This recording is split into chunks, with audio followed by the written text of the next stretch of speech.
سبسکرایب کړئ موسی سالار چینل په یوټیوب باندې او د غنټۍ د نشان در سره خامخا ووهئ. ځان لګرځم شرایات د رشتې مړې اختر کې. عثمان علي عثمان وایي چې ځان لګرځم شرایات د رشتې مړې اختر کې. هغه وخت بیل و چې نکریزې به مې وړې اختر کې. یوه د پلار خبر لځي بله د ورور قبر له، یوه د پلار خبر لځي بله د ورور قبر له. پښتنې پیغلې شي والله زرې زرې اختر کې. قدرمنو کتونکو سلامونه مې ومنئ. د ورکوټي اختر وړاندنۍ ورځ ده. دا مهال موږ په بونیر کې یو او زه سلمان یوسفزی یم. تاسو ټولو قدرمنو مینهوالو ته څوک چې هم مسافر دي، په لر وطن کې دي، په بر کې دي، یا په مختلفو ځایونو کې دي او موږ په دغه اختر کې د ځان سره شریک کړي یو، موږ ته پیغامونه راستولي دي. موږ هڅه کوله چې تاسو سره دغه ویډیو له لارې دغه خوشحالي ولمانځو. دا مهال زما سره څه کشران هم دي، خو د دې تر څنګ زموږ مشر هم دی.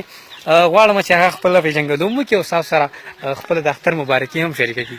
ډېره زیاته مننه. زه احمد موسی سالار یم او ټولو مینهوالو ته، ټولو ملګرو مشرانو کشرانو ته، که په وطن دي که په بهر هیوادونو کې دي، ټولو ته د ورکوټي اختر خوشحالۍ ډېرې مبارک شه. او چا چې ماته په میسنجر یا په واتساپ یا د سوشل میډیا یا کومه چې زمونږ ځایي میډیا د نو پای باندې موږ ته پیغامونه راستولي دي، د ډېره زیاته مننه. او زما له اړخه وته ټولو ته خوشحالۍ ډېرې مبارک شه د ورکوټي اختر. او سلمان یوسفزی څنګه سالار تاسو به وینئ زموږ مخې ته دلته کې څه ماشومان دي، نه پوهېږو دا هغوی کم عمري ده، دا پټاس ډزۍ پلاستیکي ټوپکې تماچې دي. موږ خو د دې لپاره مخکې یو کمپاین پیل کړی و. زما سره دا مهال څو کشران را روان دي، هغوی هم د دې شي غندنه کوي. پکار ده چې موږ خپل ماشومان د دې نه په ډډه وساتو. ټیک ته که د هغوی د لوبو ورځې دي، ځینې خلک په موږ دا تنقید هم کوي چې تاسو ماشومان د لوبو په وخت کې د دغه ټوپکو او د دغه پلاستیکي چې څومره هم وسلې دي له دغې نه منع کوئ. خو په کار ده چې د دې پر ځای ورته موږ نور داسې څه څیزونه واخلو چې د هغوی په کار راشي، د هغوی نه چاته زیان ونه رسېږي.